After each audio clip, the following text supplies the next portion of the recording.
Hi, everybody. Mark Foncannon here from College of Letters and Science. I'm Director of Student Recruitment and Career Development. I've been at UC Davis for going on 19 years. And what we're doing today is we're interviewing some of our amazing academic advising team from the college to just talk about how remote learning and advising has been going in this new environment. So for that, I'm going to turn it over to Beth Floyd to let her introduce herself. Beth? Hi, everybody. My name's Beth Floyd, and I am the advising director in the College of Letters and Science. And I've been on campus a very long time. I came as a student in 1978, and I never left. So welcome. Mike? Hello, everybody. My name is Mike Valenzuela. I'm an academic advisor in the college, and I have been at UC Davis going on about 20 years now, same as Mark.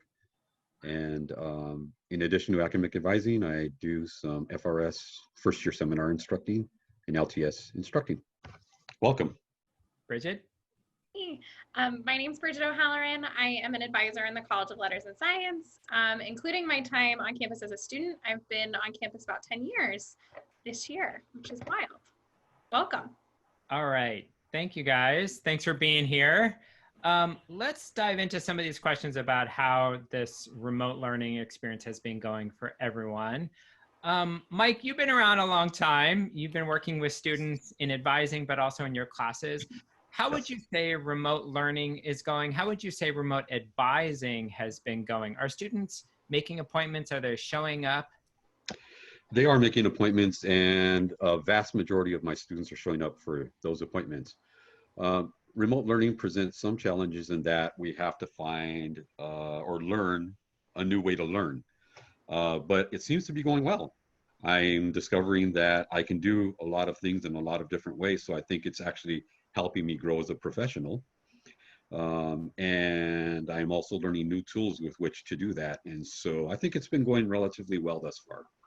And Brighid, I know you also supervise some students. How would you say that experience has been going? Are your students talking to you about their own experiences in remote learning? And then for your advising, how has that been going? Definitely. So I supervise a team of our 24 peer advisors. So, you know, I'm meeting with them regularly. It's been interesting learning how to still connect and still supervise and have them do meaningful tasks remotely, but we're really proud of what we've developed. They've been able to spend time creating videos and content for our websites and doing some really meaningful things that are still helping our students. So we're proud of that. And it's been exciting. They've gotten an opportunity to use some creativity. You know, they've had the ability to develop, you know, info sessions or graphics or things that we didn't necessarily have them doing before. So it's actually been a little bit of a silver lining there. You know, certainly they're sharing with me that, you know, it's been a transition and it's been an opportunity for growth for some of them to learn how to do this in a new way. They also share that it's the pieces that have been difficult have been alleviated over time. They found a lot of support with their faculty members and with their advisors on campus, which I think is, you know, the heart of Davis is that even in challenging times, we lean on each other for support. And so that piece of Davis that I always knew was there has been highlighted for sure. And that seems to be the experience of the students I'm working with as well. In terms of advising, yep, still seeing our students. It's been interesting being able to see students in different environments other than my office. You know, I've gotten to meet some student pets and they've gotten to meet mine. So that's an interesting way to, you know, get to know each other in a new way and still provide them that same service. So, yeah. So Beth, do you want to talk about how the campus has reacted to remote learning? What resources or tools have been implemented or enhanced to meet students' needs during this time? So all the traditional resources and opportunities for students that were handled on campus when our students were here have all pretty successfully transitioned to a remote operation. Our student health and counseling therapists are still available to meet with students as needed. Our embedded care counselor in our college is still available remotely to meet with students. Case managers in the Office of Student Support have been available as well to meet with students.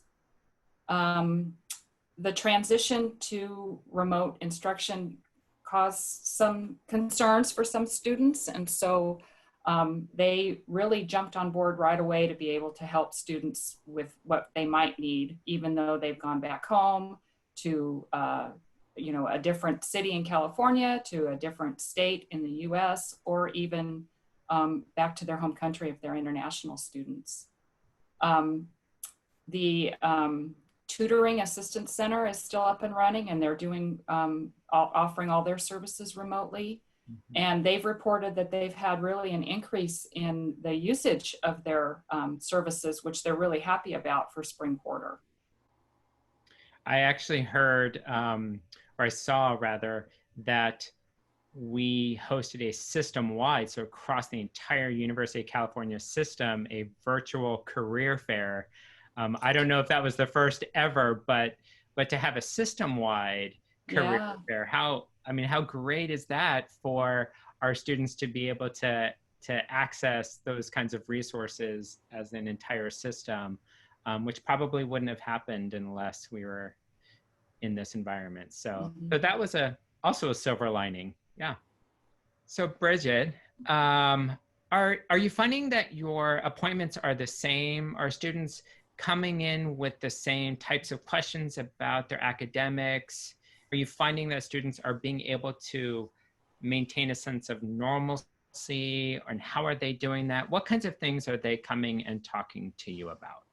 Yeah, that's a really great question. In terms of the kinds of things that students are coming to talk to us about, they are still taking classes, making progress towards their degree, exploring new areas of interest, coming to tell me about this really great psychology class they took, and they're interested in majoring in that. So in some ways, some of the questions are entirely the same, where they're still asking about degree progress and what else is out there for them in terms of experiential education, those kinds of things. Obviously, transition to remote instruction and, everything going on in the world, that this is challenging for all of us as humans. And so, there are challenges that students are navigating, one of which is, how do I make a new normal for myself in this schedule? And so I've seen my students do some pretty creative things.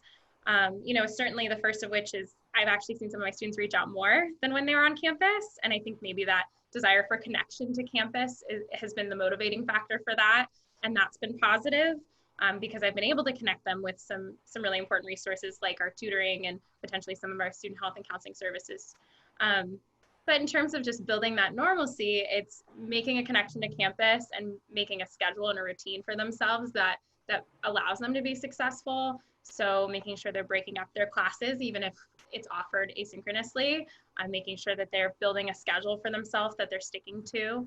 A lot of my students are used to getting up at the same time every day, and then they go to work for a couple hours, and then they go to class, and then, maybe they take a lunch break, maybe they take a bike ride around the Arboretum. So they're trying to find what those spaces look like now. And so I have students who have recommended some really great YouTube videos for yoga that they do in between classes, and those kinds of things. But it's been interesting seeing how students have creatively found what works for them.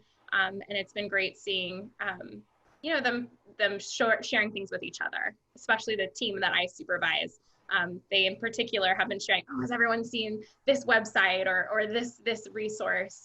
So that community has still been there, which is great. Mike, how about you? What are some of the things that the students you've been interacting with? What are some of the things that they're bringing to you, maybe that are different than what was normally what they would bring to you when they saw you in your office? Well, a lot of students with whom I work have had to make their way through learning how to be successful at home. Home has brought to them a new set of challenges, and so they're having to deal with more demands on them than is normally placed on them having been on campus. And so they're learning how to balance that with their studies. And so they're finding, and we've been preaching, that in this environment, time management is more important than ever. And we encourage them to keep a regular time management plan and factor in everything that they need to factor into to their plan, home demands and otherwise. But it's been interesting in that a lot of my students have been, and I think Bridget used the word creative, have been quite creative about how they're managing their time and getting things done. I think it is teaching them a whole next level of problem solving skills that maybe in the past they didn't even realize they were capable of. And so I've definitely seen some growth in that area. Beth, I'm going to put you on the spot. So you're the director of the advising team. How has it been with your staff? Are people doing okay? I know that they're missing each other because I feel it, but how are people doing with their roles, with their jobs? I can only assume based on my own experience that the work is still getting done and it's actually quite efficient. But how would you say your people are doing? My people, we're really more like a family than a work group. So they are missing each other. I'm missing them. We do still have, when we can, our weekly staff meetings. I know that there's a lot of activity on chat or what's Slack. And it seems like it's just like they're talking to their neighbor next door when they're in the office. The work is definitely getting done. I was going to say that anyway. I mean, everybody's full with appointments. It's clear that our students are still being served in the same caring way that they would be served if they were walking through our front doors. People are being as creative as they can to get their work done. I know that we've got some of our advisors are home with small children that they're having to help with instruction. It's a balancing act, but we're flexible. Like I said, we're family. So we have each other's back all the time. And we just want really our focus is to make sure that our students are getting everything that they need. I heard yesterday, I was in a small session with Amy, one of our advisors on the team. And she mentioned that she has appointments late in the day and early in the day because she's an international advisor. So when you talk about meeting our students' needs, we really are doing that because we have students all over the world. And to ask them to be up at 3 a.m. so they can meet our appointment window doesn't feel right. And so people are flexing, and it's just a great, I think it just speaks to the kind of environment that you've created, Beth, with this team. So kudos to you on that. Mr. Valenzuela, what would you say is the biggest challenge or one of the biggest challenges that your students have been facing or that you've been hearing about? And maybe also for yourself, what is one of the biggest challenges you've faced? I think for my students and for myself, actually, and I've touched upon it a little bit already, is learning a new way to learn. This is unprecedented, the times in which we find ourselves, and so we are all having to learn new ways to get things done, to try to achieve the same level of performance success that we've seen in the past.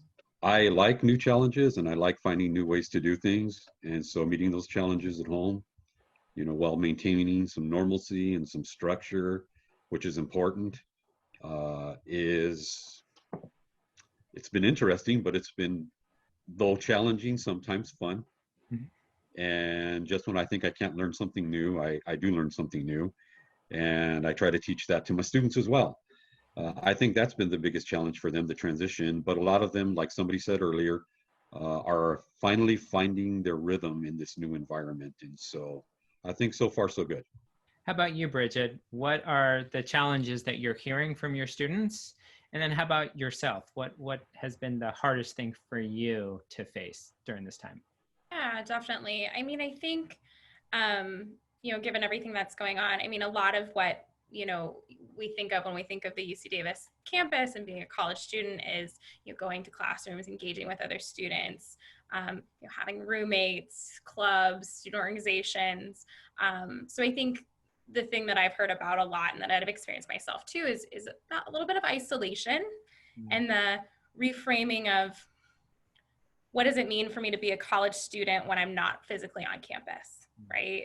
And maybe I'm around family or friends that, you know, aren't used to that, seeing me in that way.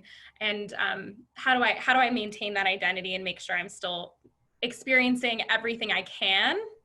And so, you know, students have shared that that's been difficult, you know, feeling like they're away from roommates, they're away from friends. But, you know, they have opportunities, you know, in terms of classes, there are breakout rooms in Zoom. There's a lot of opportunities in chat rooms for them to connect with other students. They're also getting creative in terms of doing, you know, student organization Zoom meetings and those kinds of things. So again, it's about like just adjusting and like Mike was saying, learning new ways to do things.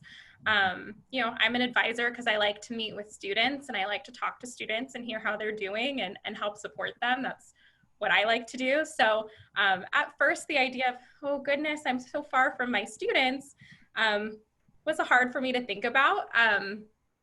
The great thing though is that I've been able to connect with them in new ways. You know, they still get to see my face and hear my voice, and we get to connect and see how they're doing and checking in with them. So one comforting thing that has been that thanks to the tools of the 21st century, we still have the ability to connect with each other and support each other, which I think is the biggest thing that I loved about the Davis community. And it's good to see that while we've learned to do it in new ways, it's still very much there. So like Mike said, I think we're looking up. Great. And if I may add, the other big challenge for my students and myself, quite honestly, is the uncertainty of the future.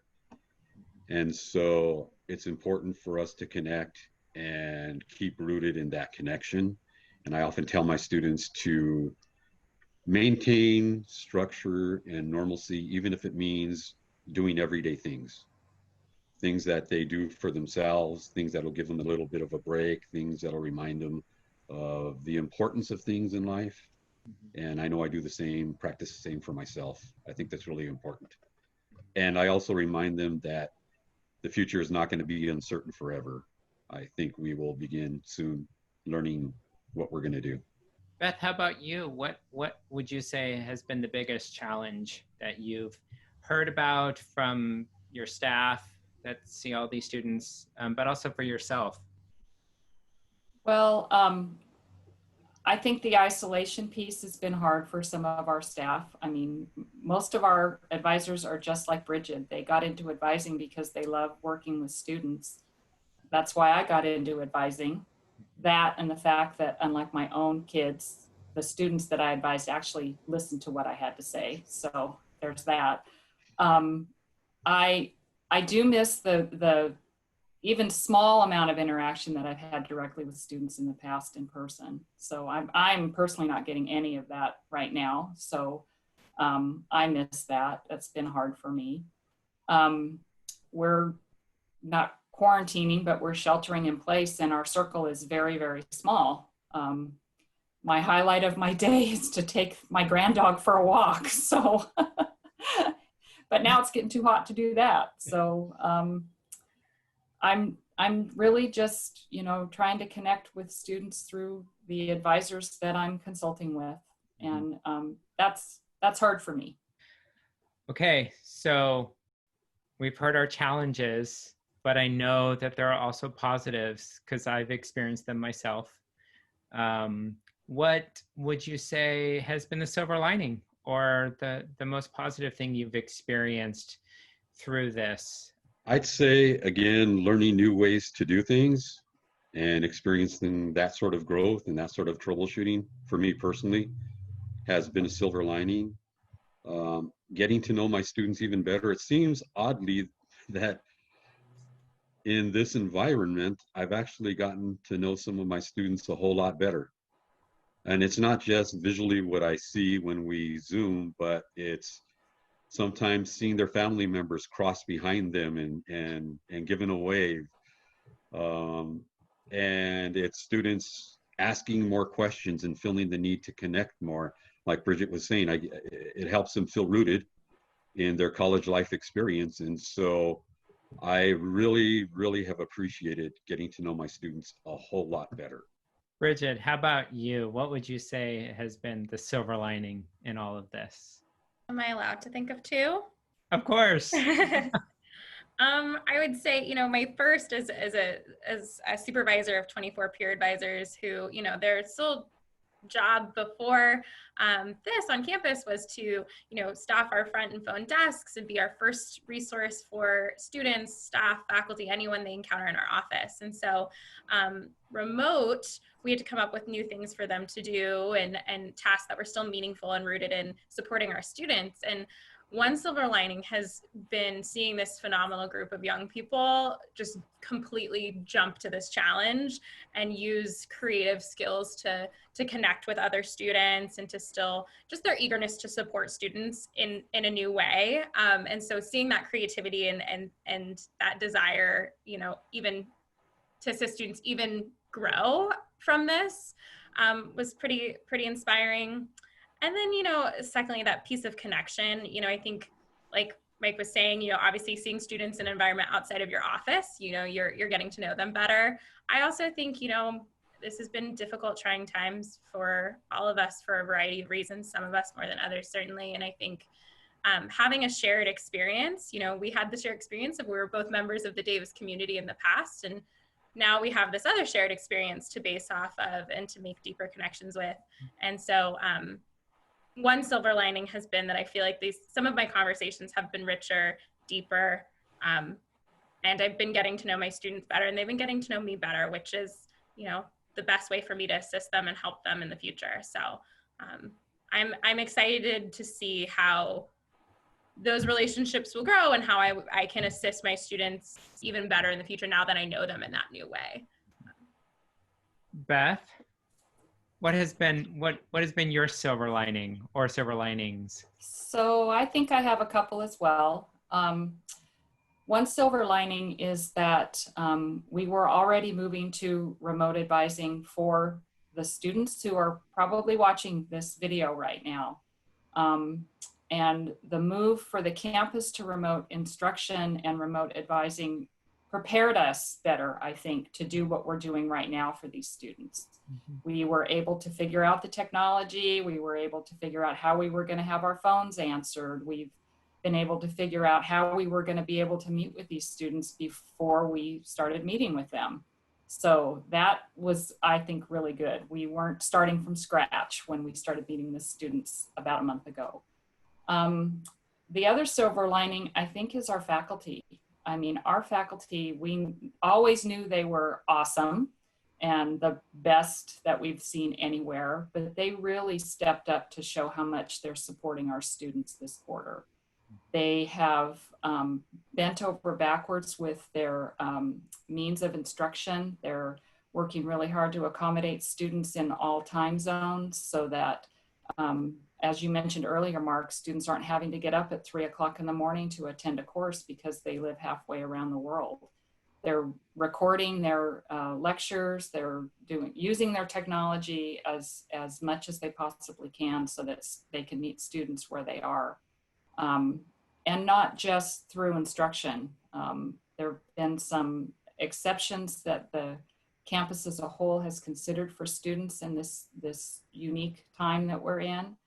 And the faculty have really risen to the occasion. Mm-hmm. So we're in the middle of Aggie Advising, our summer orientation program for our students. And so a lot of the students who'll be watching this video may have or will be seeing you, Mike, you, Brighid, through Aggie Advising. How are those going so far? Brighid, how are the Aggie Advising appointments going so far? Yeah. So, I mean, as Beth was saying earlier, we had kind of prepared. This was the plan all along anyway. So in some ways that's been really great because we are much more familiar with the technology and all of those kinds of things. In terms of how they're going, I mean, I'm loving the opportunity for one-on-one time with all of our new students. It really, the number one concern my students been having is, how can I get all my questions answered in 30-minute appointment? And I always reassure them that you can't. but I'm still here even after this appointment, right? Like, let's just set precedent that you're going to come up with more questions, but I still exist. I'm not just behind the screen. So it's been nice to be able to give students that kind of comfort that, hey, I'm here, and hopefully this is really illuminating for now. But as you have more questions, as you're playing around on Schedule Builder, reach out to the advisor you met with via email. We're still available, very much so, and we'll be there to support them when they're actually registering as well. In terms of, the one-on-one space, I had a really awesome, appointment yesterday, for example, where we talked a lot about, the student schedule. We gave them some really good ideas as to what they should be looking for their fall classes. And then we talked about they were going to come to Davis to visit because they hadn't been. And we talked about the really cool restaurants they could go to. And so, there isn't always time for that in larger groups environments. And so it's been really cool to be able to meet our new students in that one-on-one space even earlier than we normally would have. We typically see them in fall no matter what, but having this one-on-one opportunity prior to that has been really great. So I think they're going well. Mike, how about you? What has been your experience through the Aggie advising so far? I'd say the same. It's been pretty smooth. I am really enjoying the one-on-one experience because we get to know our students much better than we do in the old format. And I also like that our students are connecting with us in a stronger way. And so I think it's a much earlier and stronger bond to the campus. And I try to give my students as much access as they need post-appointment so that they feel like Brighid, another option for following up and getting some other questions answered. And it's like walking away from the doctor's office. You forgot to ask a question. You always do. Same with us. I'm sure that they think of a dozen questions after the fact, and I love answering them, and I'll get back on the phone or Zoom with them if they need to. And I've done that already multiple times for a lot of my students. And so it is really taken our interaction with new students to the next level. I'm really enjoying it. Good. That's so great to hear. So let's just end on, I know we've talked a little bit about normalcy and maintaining normalcy, and I don't even know if you could define normal anymore, like what that actually means. But for yourselves and also for the students that you meet with, what advice do you have for maintaining normalcy? I know we've talked about schedules and things like that, but what are some of the tactics that you've offered to students for maintaining, quote unquote normalcy during this time? Mike, do you have something to add to that? Yes, sir, I do. And you used the operative word already, schedule. Yeah. Set a schedule, set a time management schedule, and to the best of your ability, stick to it. Even if it's modified in the way that it looks so that it accommodates the in-home environment, it's still critical to maintain a schedule and maintain structure and maintain organization. It will help you muster up the discipline to get done what you need done. So schedule, schedule, schedule, please. Brighid, how about you? I would just also add, and this is something that I encourage my students to do, regardless of the circumstances, is get really comfortable asking for help.